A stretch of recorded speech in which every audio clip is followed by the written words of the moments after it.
Morning. I didn't want to let you sit there by yourself, Jana. You're still muted.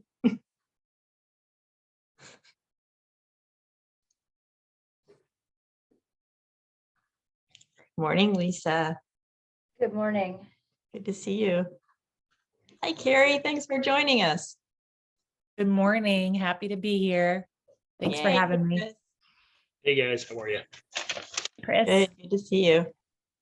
Good. We do have a quorum, but it's not quite 8, so we'll wait a couple minutes and hopefully get the rest of our crew.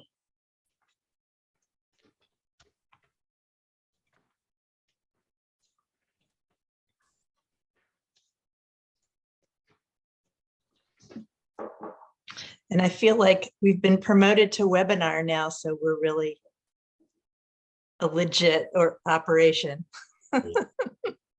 Actually, I think it's kind of interesting because I know why they're doing it for security purposes, but it'll make it harder for people to participate. Right. I mean, our commission has traditionally been pretty informal. Yeah. And so all of the people who were joining us from the public could participate a little easier, but that is not our decision. Welcome, Dominic. If you're there yet. Chris, how are you feeling? I am feeling better actually. So as you may or may not know, I tested positive Monday for COVID, and it kind of settled into my chest. So I lost my voice, and which I'm still gaining back. Tested again Wednesday, still showed positive. Hoping to test again today and see if I can get a negative out of it. We'll see. But been quarantining for the week. Andrea had it last week, so we did our best to quarantine her, and didn't quite get there. So we've had it in our house for about 10 days or so. I'm sorry to hear that. Yeah, but it's what's hard, and Lisa knows this, it always comes in one of your busiest weeks ever. So, I teach 2 classes at Kelly School. I had guests coming in from all the way from California. And so And we had a lovely lunch, by the way. Oh, I'm so sorry to miss it. Terry's a great guy, isn't he?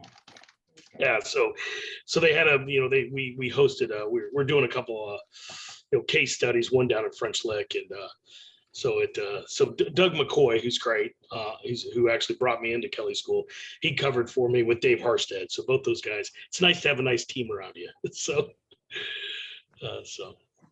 feeling better, hopefully out of the woods soon. Well, I wish you quick recovery, and know that's just a bummer all around. So thank you for joining us today. You're a trooper, man. Well, I couldn't talk on Tuesday, but it didn't stop the client calls from coming in, so I was able to get through, but I didn't have to teach that day, which was nice. Good. Okay. Well, it's 8:02. We have a quorum, so I'm going to call this meeting of the Monroe County Affordable Housing Advisory Commission to order on February 18th. I guess I call the roll. Right? Or Lisa, do you do that? I don't know that we've ever called the roll. Oh, okay. Have we ever called the roll? I mean, we really are very informal, but Very I have informal. everybody who is here. Does that make it better? Okay, great. Well, we have me, Mary Morgan, Lisa Abbott, Dominic Thompson, Chris Cockrum, Jana Pro, Doris Sims, and then we have some guests, and I see more guests are coming on. So meeting is called to order. First item, the agenda. Actually, I'd just like to officially welcome Dominic to our group. Dominic, can you just kind of introduce yourself very briefly and let people know who you are? Yeah, of course. I've been a part of the community for several years. I've been the chair of the Board of Housing Quality Appeals for the City of Bloomington, formerly with Doris. And I was just elected to my 3rd term as the chair of that. So I'm really excited to be here with all of you. Great. We're excited to have you. The next item on our agenda is adoption of the January 2022 meeting minutes. Were there any corrections or additions? No? I move that we adopt the minutes as written. Do I hear a second? Anybody? Second. Second, Great. I'm gonna go, I think we're supposed to officially call the roll on virtual, so Jana. I'll do it Pro? for you. Oh, thanks. No problem. Jana? here. Okay. Mary, I'm doing this in Yeah. order of my screen. Mary, Yes, Chris, Yes. Dominic, I'll abstain since I wasn't there for it. okay, Doris. Yes, Okay, I think that's every official member. great. Minutes are approved. Next item is the election of a new officer, secretary. Lisa would like to, who has served so gracefully and well in that position, would like to hand it over to somebody else. We could not find anyone who would volunteer for that. Dominic, I asked you earlier by email, do you have any thoughts on that? Would you be willing to take that role? Yes, I emailed you back. You might not have seen it because it was kind of late last night, but I would accept it. Excellent. All right. Do I have a nomination? for I nominate secretary? Dominic to be the secretary. second, All right. Lisa we was have- very excited for that. I've been doing We- it since the beginning. I think it's ready. It's time for new blood. All right. Well, we still need to vote on that. So let's take a vote on electing Dominic as secretary. Okay, in the order of my screen again, Jana? Okay, I'm gonna count that as yes. Mary? Yes. Chris? Yes. Dominic? Yes. Doris? yes, Okay, motion carries. Great. Thank you, Dominic, for agreeing to do that. That's awesome. And Lisa, do you want to pass over those duties this time, or are you gonna? I'll finish today, just because, you know, it's his first meeting. We should cut him a little bit of slack, and I've already started. But I will give you the template and then you can take over. Thank you. All right, that's Thank you, Dominic. perfect. All right, next item on our agenda is a report from the Monroe County Plan Commission liaison, which is you, Chris. And I don't know, given your health situation this week, whether you've had time to do anything related to that. I have not. So I'll report next month on activities. Okay, sounds good. And now we have a guest presentation. I'd like to welcome Carrie Thompson. I'm sure you all are familiar with Carrie. She is Executive Director of the IU Center for Rural Engagement and is going to talk to us this morning about the housing initiative that she's undertaken. Welcome, Carrie. Thanks so much, Mary. And thank you all for having me, but especially thank you for the hard work that you all have been doing to promote affordable housing in the county. As you probably know, if you know me, it's one of my top priorities. And at the Center for Rural Engagement, we're working in a number of ways on housing. In March of 2020, we launched a Housing Ready Toolkit that is available to the state. And that's really targeted at counties that are trying to welcome developers after the housing crash of 2009, where a lot of housing development has just disappeared from some of our rural communities. And as we've been looking at really the regional housing scope, it really struck us that Monroe County is the epicenter of our labor shed, of course, and that we have a role to play in helping Monroe County really look carefully at their housing. And so in doing so, we have looked at who is doing which pieces of housing in Monroe County. And I've taken a look at your great recommendations. And I want to start out by saying, we know that Mary is leading an initiative that is really targeted at those who are unhoused right now. And there are others who are working on what is traditionally classified as affordable housing, which I would say is most of this group's work. So those are people who are at sort of 80% or below of the area median income.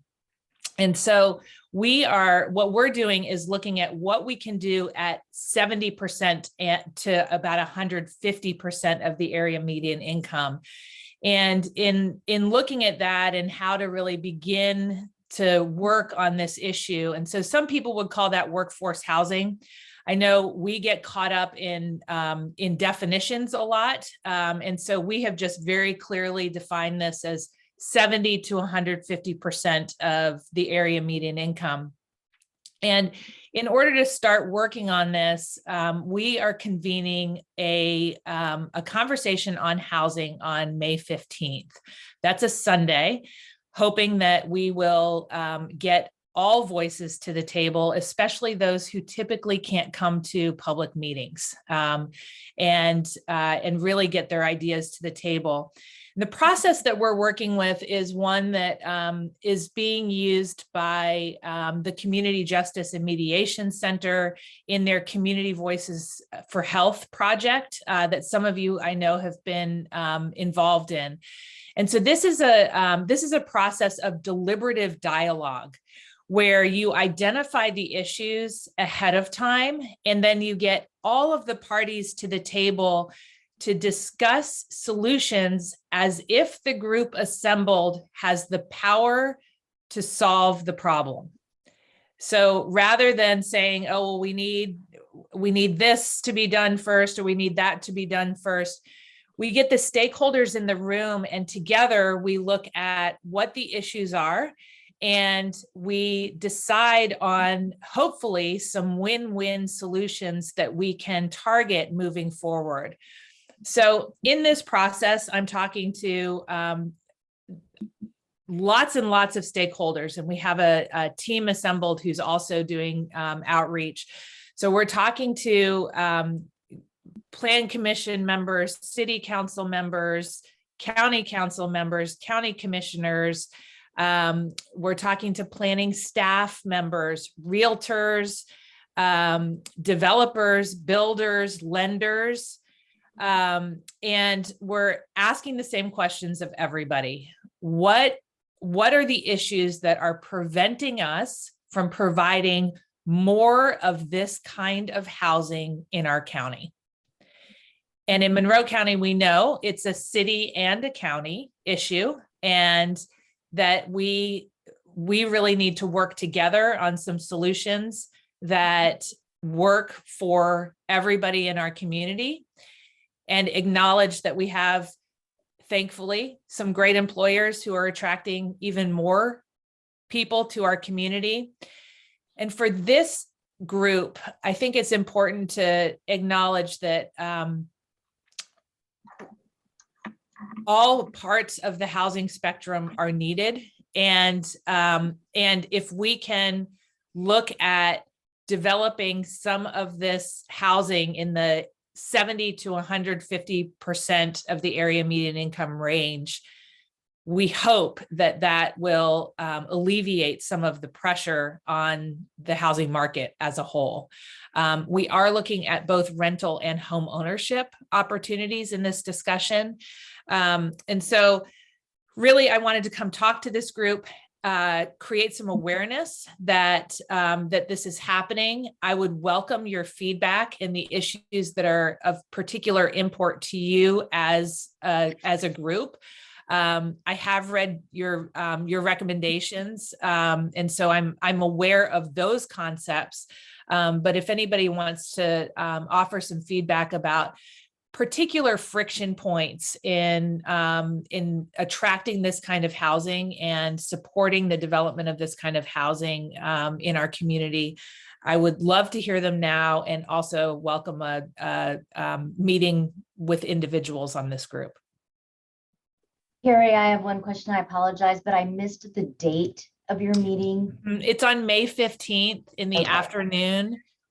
I don't know the exact starting time yet. No, that's perfect. Thank you. Okay, we're open for questions from commissioners. Who'd like to Can I start? ask a question? Can I ask a question? Yes. How much are things like graduate student income taken into account when you calculate the area median income? So the area median income is calculated, HUD makes that calculation. And actually somebody like Lisa or Doris could probably give you a much more precise answer to that. But you know, it's calculated for everybody who is a permanent resident of, you know, filing as a resident of the county. Based on information that they get from the census and the American Community Survey. So they are included in our calculation. But if you look at the area median income of our surrounding counties, we're lower, but it's not going to skew it that much. Thank you.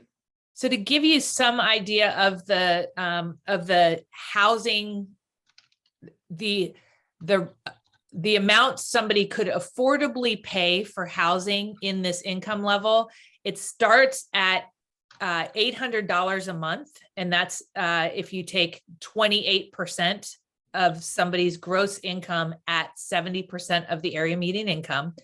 And then if you go all the way up to 150% of the area median income, you would be looking at about $1,875 per month. So that's really a very decent housing payment. Significant, I should say. So, Carrie, so why did you use 28% versus not 30? Because there's some discussion about when you're looking at gross, and we do take 28 to 30% of their income, but there's some Okay. discussion, especially at the lower end, of, you know, when you're looking at people who really are not making significant incomes and don't have a lot of discretionary, maxing that out at 30 is still quite significant for folks.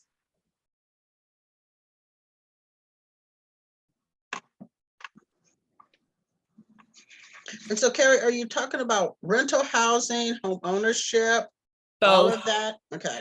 Both. And I should say that, you know, we're meeting with stakeholders ahead of time that have decision-making power or influence. We're also meeting with some folks who have been looking for this kind of housing and can't find it. So we can outline those issues. Our real hope is that on May 15th, the room will be balanced. So we will have half of the room as the decision makers or influencers, and half of the room of people in these income levels who either have successfully found this housing or have been looking for the housing, because their voices are as important as we're really looking at solutions that work for our community. We need their voices at the table to communicate what they've been looking for and unable to find. Carrie, you've mentioned a wide range of types of people that you're talking to: staff, elected officials, lenders, developers, and others.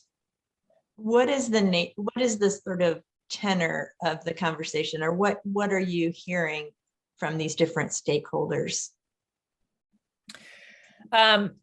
Really, we're hearing probably things that won't surprise this group.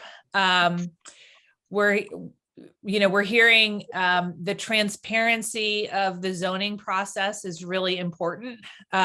Developers and builders really have communicated that they will build what is in policy if policy is clear.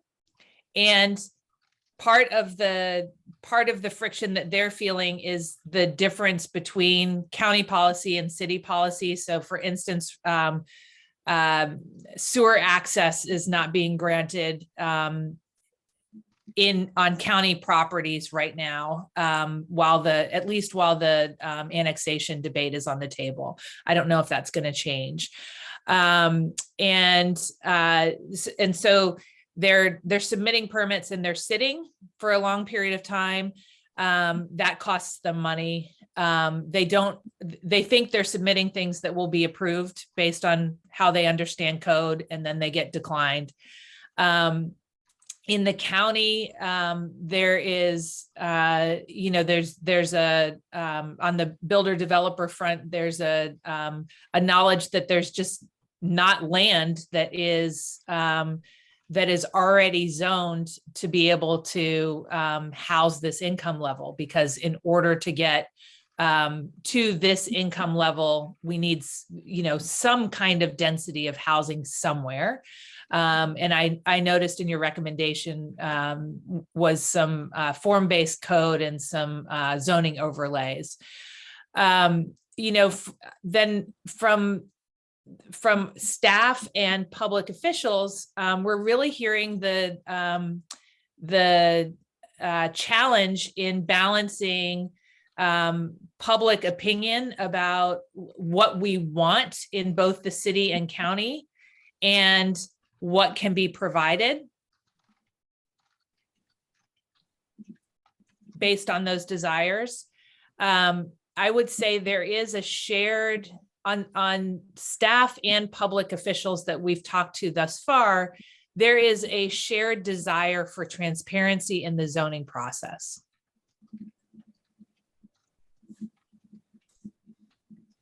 So, Carrie, what about cost? I mean, because we all know that, since the pandemic, that housing costs have just risen a lot, especially with the cost of lumber. And so, we could even see that we have a shortage of housing. So something, if you look at your AMI, particularly on the low end of $800 a month, that's not going to be an affordable mortgage payment for a $200,000, $300,000 house. So has developers or builders talked to you about, how to make those build housing that's in that affordability range that you're looking at?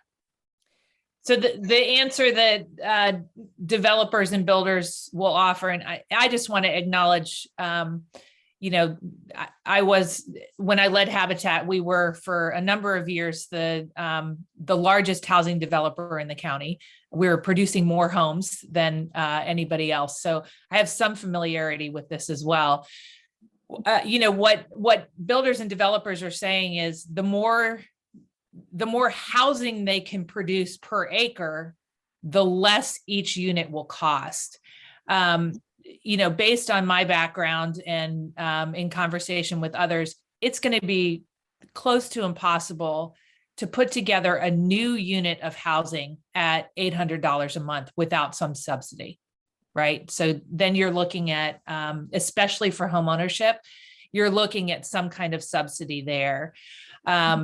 However, on the, as we move to the middle of this range and to the upper end of this range, I think we're looking at, what can we get out of the land? And there's speculation, of course, about if lumber prices are going to come back down. It's not even lumber right now. I mean, lumber is still expensive, but I talked to the Builders Association yesterday. It's steel and it's metals and those things go into doors and windows and things like that, which also have a significant time delay, which is going into driving costs. That's nothing new. That's nothing unique to our county though.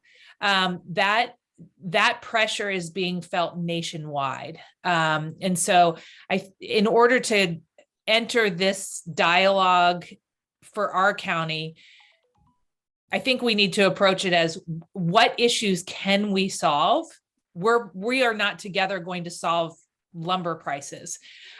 We may be able to solve some of the other issues or come together and find pathways to start creating creating solutions as we work together. And so are you talking to Habitat as well? As a former Of course. Habitat director? Mhm. So Carrie, no, thank you for your explanation, because someone who works with the planning departments every day and what I do, I'm hearing a lot of the same things. And so a couple of things. And I work with developers from all over the country as well in my classes, as well as around Indiana. How does our process compare to other communities? Because that's one thing I hear on that perception side. It's just a very cumbersome process. It's hard to get answers. It's hard to figure out what we do.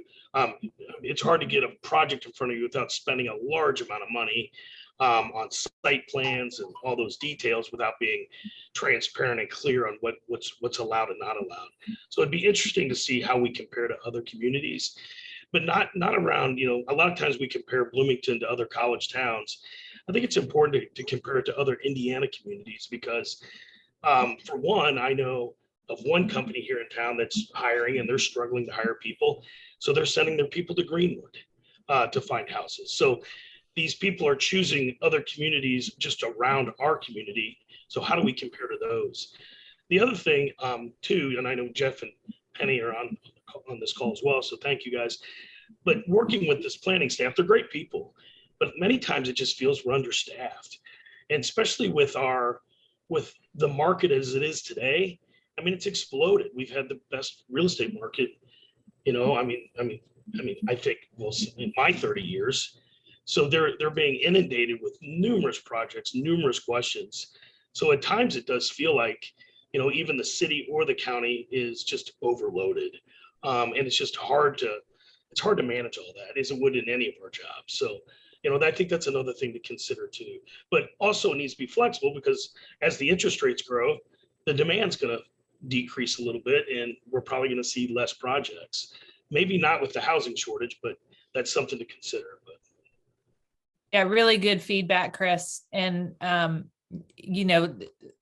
I'm hoping that we spend our time in this conversation on May 15th, creating some solutions. But what we're hearing already is that there's to your point about transparent planning process, I think we're really fortunate to live in a community where we have an interested and invested public that really helps us create vision for what we want our community to look like and feel like. And what that also does is insert a lot of complexity into planning code. And, when I was talking to the builders, one of them mentioned, I go to another county and there's somebody at the front desk who can tell me, first of all, they want them because there's not enough development sometimes, but there's somebody at the front desk whose job it is to really look at things and say, you've got all of your ducks in a row here. And another staff person who can say, this looks like it complies. And really for most people, they need that translation because the code is so complex. And so, parts of the solutions could be as simple as a translator, an interpreter. And I know even in the city, especially in the city, that planning code is so very complex. And there are incentives, fortunately, written in for affordable housing. And the way they layer together can form even more complexity. No, I agree. Thank you for that. And I like your suggestion, because I'm taking a project through up in Martinsville, and it's going to be a very simple process. I'm going to rezone a piece of property, not for me, but on behalf of a client. And I was able to walk in and have that person right there at the desk that just laid it out. It made it very simple. So, but no, I think that's a great direction. Other questions or comments for Carrie? Jana or Dominic?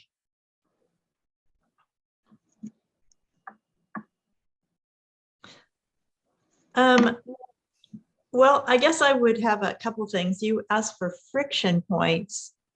I think there are a lot that I'm sure you've heard. Annexation, which was mentioned earlier, I think is a really big friction point at the moment, and could carry over for years. It manifests in many different ways, but one way, we haven't really talked a lot about transportation, but one way is the fact that Bloomington Transit can't go beyond city limits. And when I've talked to city council members in the past to talk about lifting that ordinance or changing that ordinance to allow for more flexibility for BT, some elected officials and staff have pointed to annexation and saying that, well, if that service is necessary, then those areas should be annexed, which to me seems, I guess I get it, but it seems a little not helpful for the overall community. And then to kind of piggyback on what Chris was mentioning, if we can't solve this development issue in Monroe County, we're going to see more and more development in the surrounding counties.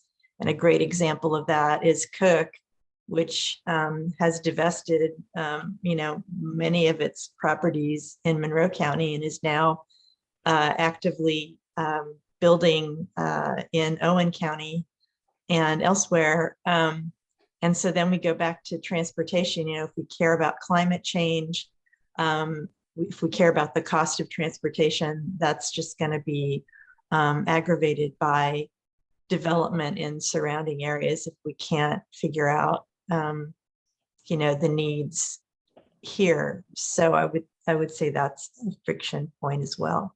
And not just transportation, but beyond providing transportation, but providing those pathways from those communities into our community to handle that increased traffic flow will be our responsibility to deal with. And yet, those residents will be coming from other places where those counties will get their income taxes. I think we need to think about the cost of being the destination, but not the place they live.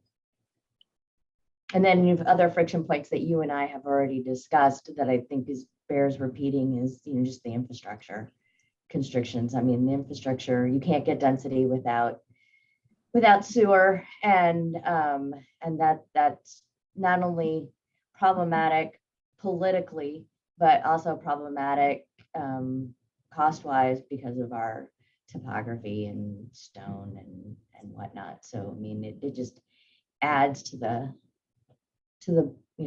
overall housing costs. Mm-hmm. One of the things that I think some of us attended the Prosperity Indiana conference yesterday, and I attended a session on incremental development, and particularly using South Bend as a case study where that's happening pretty significantly. Has that been any part of your conversation so far, Carrie? And do you think that is a strategy that might be among the mix of solutions? It could be among the mix of solutions. It's not one that has been suggested so far. Mm-hmm. Yeah, Janet? Yeah, could you describe incremental development briefly?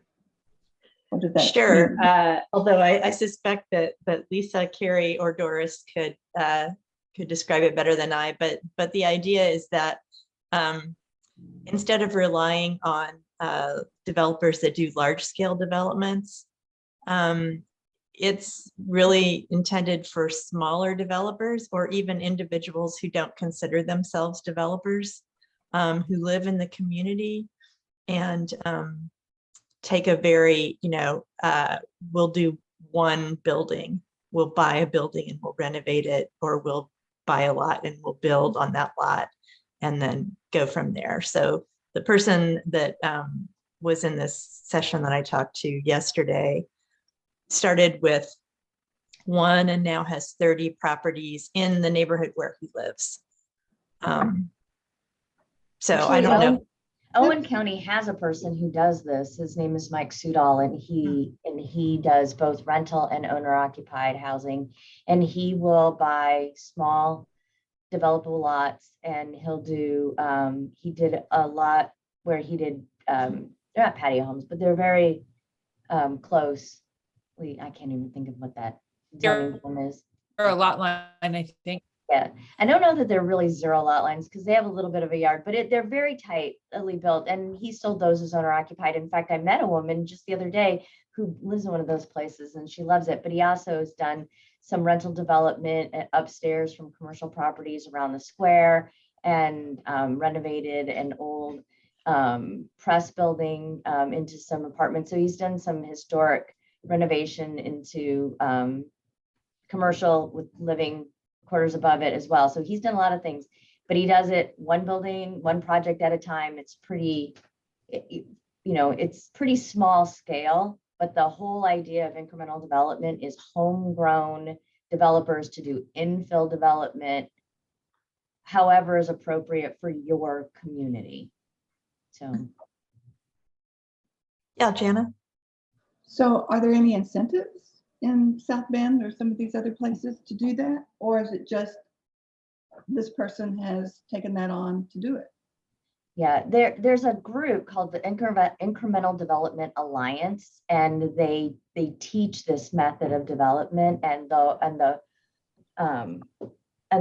purpose, or the hope, the thing is that, yeah, you can get some incentives, I think, but they're talking mostly zoning incentives more than government incentives. But part of the process is to teach you to be financially solvent by doing this the way that they suggest that you do it. And it's an interesting method. They've been pretty successful at it across the country. They do it. There's some there's a guy who's pretty active in areas in Houston as well, and somebody in Minnesota, I think. But if you go on their website, you can learn all about it. And I just put a link in the chat for a City of South Bend site that it supports incremental development. It's called Build South Bend. And they have profiles of people who are doing this kind of development, and toolkits and that kind of thing. But I think that, the magnitude of our situation is so great that, I think that incremental development, and I said it as a mix of other solutions. I don't think that could solve our housing needs, but it might be a more palatable way for some. Yeah, Chris. So just one thought on that. If our planning process was inviting to this incremental development, it's going to be inviting to even larger developers. But I think right now, because of 2008, and we lost so many developers, that are no longer in existence for that crash, it's such a risk for a developer to go in there. And if it's a small, say, mom and pop developer, the cost to even get in the game is so hard, because I know that I was a part of it. My family was a part of a development over here at Westbury, and we have $200,000 in civil engineering fees to get through the zoning process, and I'm not super happy about this, but not everybody could carry those costs and get into developing in our county unless we make that process, again, I guess simpler, or less expensive. I was very fortunate to take Bloomington Township trustees through a rezone process. And I did not want them to spend $20,000. I think, Jeff, you were part of this, on a site plan. We were able to do it for about $3,000. We were able to go through and do a site plan, but I had to really fight that and show that we could show what we were wanting to build there and not have to spend $20,000 on a site plan. And those are real costs. And I was able to talk the civil engineer down to give us just enough information so we could get through the zoning process. But any typical developer, or maybe a earlier young developer, may not know how to negotiate those fees down, which would just completely take them out of the game. But I guess my point is if we make it inviting for the individual developer, it's going to be inviting for the larger developers as well as a whole. And I would say that sort of part of that is that there is a very real negative attitude towards developers that kind of permeates all this. So, you know, the greedy developer stereotype. And as Chris said, you know, it prevents local folks from being able to enter the game. And so what you end up with are these large out-of-town developers who can carry those costs, and others who might have interest, who might, you know, live in this community or, you know, smaller scale, won't be able to participate. So I have a follow-up question for Carrie about your May 15th event.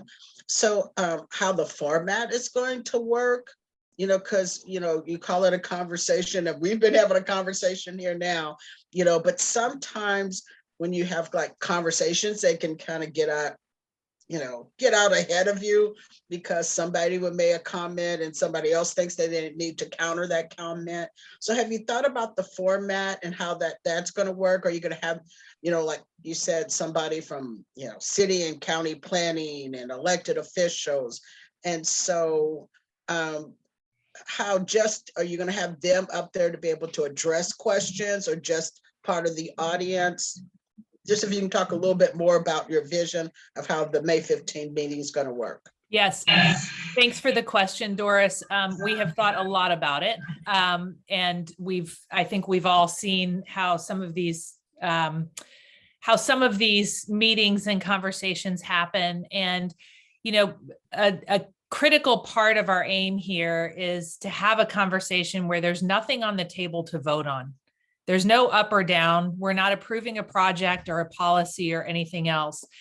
And you know, our partner on this is CJAM, and they have developed through national models, a clear process of deliberative dialogue. And they actually have trained facilitators in this in our community, and they have a whole team of them. So we're deploying those facilitators. The format will be that everybody has equal voice. So there is not going to be a question and response time. We will be generating ideas together and solutions together in a format where there can be conversation about, well, does this work and how could we get it to work? But it will be solution focused. So brainstorming solutions and then staying solution focused so that the things that don't work get molded into something that will work. So if there's an aspect of a concept that doesn't work, we begin to shape that into something that will work. We do not think that we're going to solve all of the housing issues in Monroe County in a single Saturday afternoon. But what we do hope is that the issues and some creative ideas will come out that might stick. We'll take really good notes on that, and then we will create the next steps from there. That may look like a small integrated group that, you know, comes from various stakeholder groups that will work on some implementation concepts to vet with another community conversation group in the future. It may look like something different. And the purpose of this conversation is really to get our human potential to the table. So to get our community together and their creative ideas, they know our community best, their creative ideas together to really be able to honestly say, when nothing is at stake, no policy, no project, to be able to, for developers to be able to say, I really can't work in that way. If you could tweak this, then I could work. And for people who are experiencing this housing crisis firsthand, to be able to say, I could afford this, and here are the places that it would be most convenient for me to live, and I would be open to these kinds of possibilities if the development looked like this. So all of the voices are really coming together to co-create solutions that work for our community.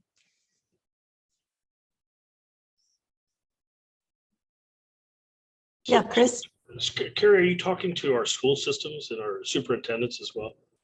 Yes, we are. And so those are on our, Lynn Coyne's on our team, and he's got the outreach there. Of course, he's been really involved with the school system in the past. And thank you for that suggestion. If others have suggestions of people that we should be, stakeholder groups especially, that we should be reaching out to, or individuals, we'd love to add them to our list, because right now is the time we're doing all of these conversations and interviews. I owe Lynn a phone call too, by the way, so I'm going to call him today. Well, now you've said it in a recorded public meeting. I know, now I've remembered. No, Yeah, cool. Penny? Sorry, I have to unmute. I heard a really sort of novel thing also recently talking about childcare issues. If you've got a development that's going in, instead of building a clubhouse, you build a facility that could be a childcare facility during the regular work day kind of thing. Then it can be used for other community activities, at other times, but that you put childcare on site for people, which I think is also important for working families. Nice. Thank you for that suggestion. Any other comments or questions for Carrie? No, but I'll follow that up. Carrie, if you want to talk to somebody about childcare and all the childcare things that are going on, which is not a world I live in anymore. Jen at the Monroe County Foundation is maybe one of the state's residents experts on that. So she'd be a good contact. I'll send you her contact information. Jennifer Myers with Smart Start. I'll send you her contact information. Thanks. And Carrie, what's the best way to reach you if anybody has follow-up questions or want to participate? And then how can we get more information about the May 15th event? Yes, so I will, when we develop an e-invite, Mary, I'll be sure to send it to you, so you can send it to this team.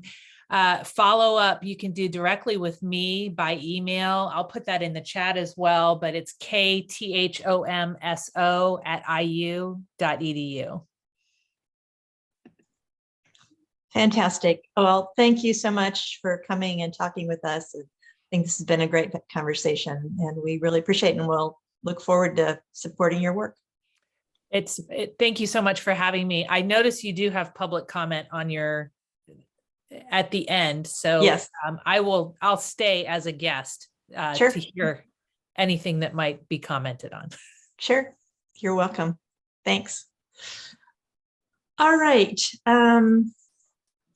Next item on our agenda, commission vacancies.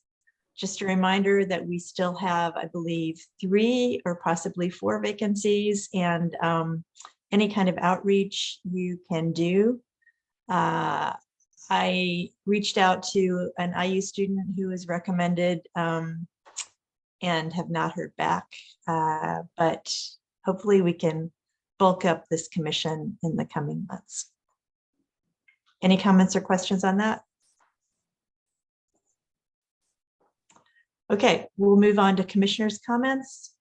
Anyone have anything to update us on or talk about?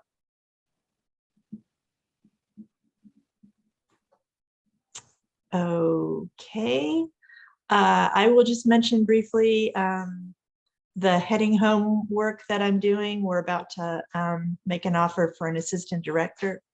And we're going to be meeting next week, the advisory group, with a representative from Built for Zero.